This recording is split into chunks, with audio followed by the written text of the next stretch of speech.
లగచర్ల బాధితులు ఇంకా ఢిల్లీలోనే ఉన్నారు. లగచర్లలో భూములు కోల్పోతున్న రైతులపై జరిగిన దాడిని యావత్ తెలంగాణ తీవ్రంగా ఖండిస్తోంది. ఈ ఘటనపై ఫిర్యాదు చేసేందుకు బీఆర్ఎస్ నేతలు రాష్ట్రపతి అపాయింట్మెంట్ కోరారు. లగచర్ల ప్రజలపై జరిగిన దాడికి సంబంధించిన నివేదికను ఇప్పటికే రాష్ట్రపతి కార్యాలయానికి బీఆర్ఎస్ నేతలు అందజేశారు. గిరిజన కుటుంబాలపై జరిగిన దాడిని ఇప్పటికే ఎస్సీ, ఎస్టీ, మహిళా, మానవ హక్కుల కమిషన్లను కలిసి రాష్ట్ర ప్రభుత్వంపై ఫిర్యాదు చేశారు. రాష్ట్రపతిని కలిసి తమ గోడును వివరించే వరకు ఢిల్లీలోనే ఉంటామని గిరిజనులు ప్రకటించారు.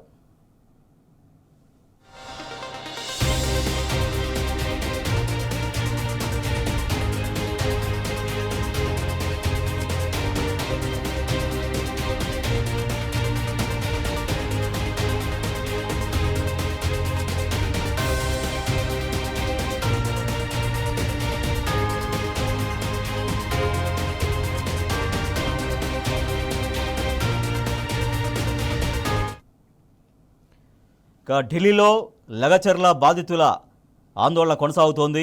లగచర్ల బాధితులు తమ ఆక్రందన వెళ్ళగక్కుతున్నారు. నిన్న జాతీయ మానవ హక్కుల కమిషన్ కలిశారు, ఎస్సీ కమిషన్ కలిశారు, ఎస్టీ కమిషన్ కలిశారు, మహిళా కమిషన్ కలిశారు. ఇవాళ రాష్ట్రపతి అపాయింట్మెంట్ కోరారు. ఖచ్చితంగా మాకు న్యాయం జరిగేదాకా మేము ఢిల్లీని వదిలిపెట్టే ప్రసక్తే లేదు అంటూ వాళ్ళు చెప్తున్నారు. మా ప్రతినిధి లివిల్ మరింత సమాచారం అందిస్తారు. లివిల్, రాష్ట్రపతి అపాయింట్మెంట్ కోరారు. బీఆర్ఎస్ నాయకులు గిరిజనుల గోడు వెళ్లబోసుకోవడం కోసం, రాష్ట్రపతికి నివేదించడం కోసం అపాయింట్మెంట్ దొరికే అవకాశం ఉందా? రాజేష్, ఏదైతే లగచర్ల బాధిత కుటుంబాలు ఎవరైతే ఉన్నారో ఇవాళ వారికి సంబంధించిన న్యాయం కోసం గల్లీ నుంచి ఢిల్లీకి వచ్చారు. నిన్న ఏదైతే బీఆర్ఎస్ పార్టీ మొదటి నుంచి కూడా అండగా ఉంటుంది వారికి బీఆర్ఎస్ వర్కింగ్ ప్రెసిడెంట్ కేటీఆర్ ఆదేశాల మేరకు ఇటు గిరిజన నాయకులతో పాటు పలువురు బీఆర్ఎస్ నేతలంతా కూడా మానవ హక్కుల సంఘంతో పాటు జాతీయ మానవ హక్కుల కమిషన్, ఎస్సీ ఎస్టీ కమిషన్ తో పాటు మహిళా కమిషన్ కూడా కలిసి వారికి జరిగిన అన్యాయం పైన కావచ్చు, వారిపైన జరిగిన భౌతిక దాడులతో పాటు అన్ని ఆధారాలతో నిన్న 4 కమిషన్ జాతీయ కమిషన్ కలిసి పూర్తిగా వివరించారు. అక్కడ జరుగుతున్న అఘాయిత్యాలంటే రాష్ట్ర ప్రభుత్వం తీరు, రాష్ట్రంలో ఉన్న ప్రభుత్వ ఒత్తిడి మేరకు అక్కడ చేస్తున్న పోలీసుల దమనకాండను కూడా నిన్న అన్ని కమిషన్లకు వివరించారు. ఈ నేపథ్యంలో వారంతా కూడా సానుకూలంగా స్పందించారు. సానుకూలంగా స్పందించడమే కాకుండా ఏదైతే లగచర్లలో ఫార్మా ఎందుకు పెడుతున్నారు, ఫార్మాకు పెట్టాల్సిన అవసరం ఏముంది, ఇప్పటి వరకు అక్కడ ఏదైతే స్వయాన ఒక ముఖ్యమంత్రి నియోజకవర్గమే కావడంతో దీనికి మరింత రాజకీయ కూడా వారంతా బాధితులంతా కూడా నిన్న ఏదైతే వారు కన్నీటి పర్యంతమయ్యారు. నిన్న ఇక్కడ అన్ని కమిషన్లు కలిసి మీడియాతో మాట్లాడిన సందర్భంలో కూడా అనేక సందర్భాలను వారు వేధించిన తీరును కూడా ఇక్కడ అందరికీ వివరించారు. అర్ధరాత్రి వచ్చి మా తలుపులు పగలగొట్టి మమ్మల్ని అక్రమంగా తీసుకుపోతున్నారని చెప్పేసి కూడా వాళ్ళు చెప్పిన ఏదైతే సంఘటనలకు అందరినీ కలిసి వేసింది. ఈ నేపథ్యంలోనే బీఆర్ఎస్ వర్కింగ్ ప్రెసిడెంట్ కేటీఆర్ సైతం నిన్న పదే వారికి జరుగుతున్న అన్యాయంపై నిలదీసిండు. అంతేకాకుండా జాతీయ మీడియాలో సైతం నిన్న ఇంత జరుగుతున్న కనీసం మీడియాలో కూడా ఫోకస్ కాకపోవడానికి కారణం ఏంటనే అంశాలను కూడా ప్రత్యేకంగా ప్రస్తావించారు. అయితే ఈ 4 కమిషన్లను కలిసిన నేపథ్యంలో మరోసారి ఆదివాసీ బిడ్డని ఇక్కడ ఇవాళ దేశ ప్రథమ పౌరుగా ఉంది, రాష్ట్రపతిగా ఉంది ద్రౌపది ముర్మును కూడా కలిసి ఖచ్చితంగా మా గోడు వెళ్ళబోసుకుంటాం, మా గోడు వెళ్ళబోసుకునే వరకు కూడా మేము ఇక్కడ ఢిల్లీ నుంచి వెళ్ళాం, ఎందుకంటే మాకు రాష్ట్రంలో న్యాయం జరగట్లేదు కనుక మేము ఢిల్లీకి వచ్చాం, ఢిల్లీలో ఖచ్చితంగా మా గోడ వెళ్ళబోసుకుంటాం, ఖచ్చితంగా మేము రాష్ట్రపతిని కలిసిన తర్వాత ఇక్కడ ఢిల్లీ నుంచి వెళ్తామని చెప్పేసి కూడా వారు తెగే చెప్తున్న పరిస్థితి కనిపిస్తుంది. వారంతా కూడా కన్నీటి పర్యంతం అవుతున్నారు.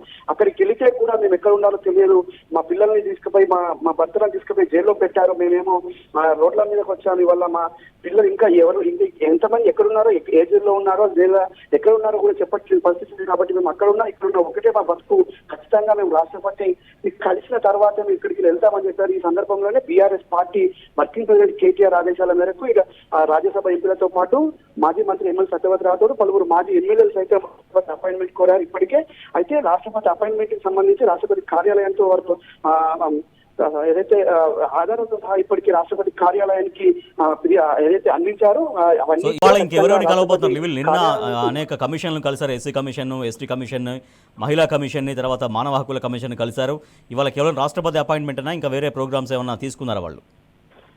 రాష్ట్రపతి అపాయింట్మెంట్ కోసం గత 3 రోజుల నుంచి కూడా బీఆర్ఎస్ పార్టీ నేతలు ప్రయత్నం చేస్తున్నారు. అన్ని ఆధారాలు కూడా ఇప్పటికే రాష్ట్రపతి కార్యాలయానికి అందించారు. ఖచ్చితంగా మాకు రాష్ట్రపతి అపాయింట్మెంట్ కావాలని చెప్పేసి అడుగుతున్న నేపథ్యంలో రాష్ట్రపతి అపాయింట్మెంట్ ఉంటుంది. ఖచ్చితంగా రాష్ట్రపతి కలిసిన తర్వాత భవిష్యత్తులో ఖచ్చితంగా ఒకవేళ మాకు న్యాయం జరగకపోతే ఖచ్చితంగా ఇంకేం చేయాలనే దానిపైన కూడా ఆలోచించే ఏదైతే దేశ మొదటి ప్రథమ పౌరాలు కాబట్టి ఖచ్చితంగా రాష్ట్రపతిని కలిసి మాకు గోడు వెళ్ళబోస్తున్నాం. అందులో మా ఆదివాసీ బిడ్డే కాబట్టి మాకు ఖచ్చితంగా న్యాయం జరుగుతుంది. రాష్ట్రపతికి చెప్పినాక కూడా రాష్ట్రం న్యాయం చేయకపోతే ఇంకేం చేస్తామని చెప్పి చెప్తారు. మా సావులే చిరణ్యమని కూడా వాళ్ళు చెప్తున్న పరిస్థితి కనిపిస్తుంది. ఖచ్చితంగా ఇప్పటికైతే 4 కమిషన్లు కలిశారు జాతీయ కమిషన్లు. దాంతో పాటు ఖచ్చితంగా రాష్ట్రపతిని కలిసి కూడా మా గోడెల పోసుకుంటా మాకు జరిగిన ఏదైతే బాధలు ఉన్నాయో మా పైన జరిగిన దాడులు అన్నింటినీ కూడా మేము ఖచ్చితంగా భౌతికంగా జరిగిన దాడులను కూడా మేము ఆమెకు వివరిస్తాం. మా పైన అనేక రకాలుగా వేధిస్తున్నారు. అనేక చెప్పుకోని రీతిలో అక్కడ ఉన్న పోలీసులు వ్యవహరిస్తున్న తీరును కూడా ఇవాళ రాష్ట్రపతికి ఖచ్చితంగా మేము విన్నవించుకుంటామని చెప్తున్నారు. ఏదేమైనప్పటికీ ఇవాళ రాష్ట్రపతి అపాయింట్మెంట్ ఇవాళ వస్తుందా రేపు వస్తుందా చెప్పలేని పరిస్థితిలో ఉన్నట్టు అయితే ఖచ్చితంగా మాత్రం రాష్ట్రపతి అపాయింట్మెంట్ ఇచ్చిన తర్వాతే అపాయింట్మెంట్ ఇచ్చి రాష్ట్రపతిని కలిసిన తర్వాతే మేము ఢిల్లీ నుంచి గల్లీకి వస్తాం. కానీ గల్లీలో న్యాయం జరగలేదు కాబట్టి ఢిల్లీకి వచ్చాం కాబట్టి ఇక్కడే ఉంటామని చెప్పేసి వారు తెగేసి చెప్తున్న పరిస్థితి. ఖచ్చితంగా వారికి అక్కడ న్యాయం జరుగుతుందని కూడా ఏదైతే ఇప్పటికే చెప్తున్న పరిస్థితి. కానీ కమిషన్ కూడా ఎస్సీ ఎస్టీ కమిషన్ తో పాటు జాతీయ మహిళా కమిషన్ కూడా సానుకూలంగా స్పందించారు. ఇప్పటికే ఎస్టీ కమిషన్ మెంబర్ అక్కడ ప్రత్యేకంగా పర్యటించి అక్కడ ఉన్న ఏదైతే అన్ని కూడా ఆధారాలు సేకరించారో ఆ ఆధారాలు సేకరించిన తర్వాత వారి నుంచి వివరణ తీసుకున్నారు. వాటన్నింటికి కూడా ఖచ్చితంగా నేను కమిషన్ చైర్మన్ దృష్టికి తీసుకెళ్తా, దీనిపైన బాధ్యులపైన ఖచ్చితంగా చర్యలు తీసుకుంటారని నేను అక్కడ ప్రకటించిన నేపథ్యంలో ఖచ్చితంగా ఏదేమైనప్పటికీ ఇవాళ BRS party BRS working president KTR పోరాటంతో ఫలితం వచ్చే దిశగానే ఇవాళ బీఆర్ఎస్ పార్టీ నేతలంతా కూడా ముందుకెళ్తున్నారు. అంతేకాకుండా అన్యాయంగా చేస్తున్న ఈ కుట్రలు ఏవైతే ఉన్నాయో ఖచ్చితంగా న్యాయపరంగా పోరాడతామని కూడా ఇప్పటికే చెప్పిన పరిస్థితి ఉంది. రాజేష్, రైట్, థ్యాంక్ యూ లివిరెడ్డి. లగచర్ల బాధితులు ఇంకా ఢిల్లీలోనే ఉన్నారు. నిన్న జాతీయ మానవ హక్కుల కమిషన్ను కలిశారు, జాతీయ ఎస్సీ కమిషన్ను కలిశారు, జాతీయ ఎస్టీ కమిషన్ను కలిశారు, జాతీయ మహిళా కమిషన్ను కలిశారు. వాళ్ళ గోడు వెళ్ళబోసుకున్నారు, వాళ్ళ బాధ ఏంటో చెప్పుకున్నారు. లగచర్లలో గత కొద్ది నెలలుగా ఎంత నిర్బంధం పెట్టి, ఎంత ఇబ్బందులు పెట్టి, ఎంత భయభ్రాంతులకు గురి చేసి వాళ్ళ భూములు లాక్కునే ప్రయత్నం ఈ ప్రభుత్వం చేస్తోందో వాళ్ళు వివరించారు.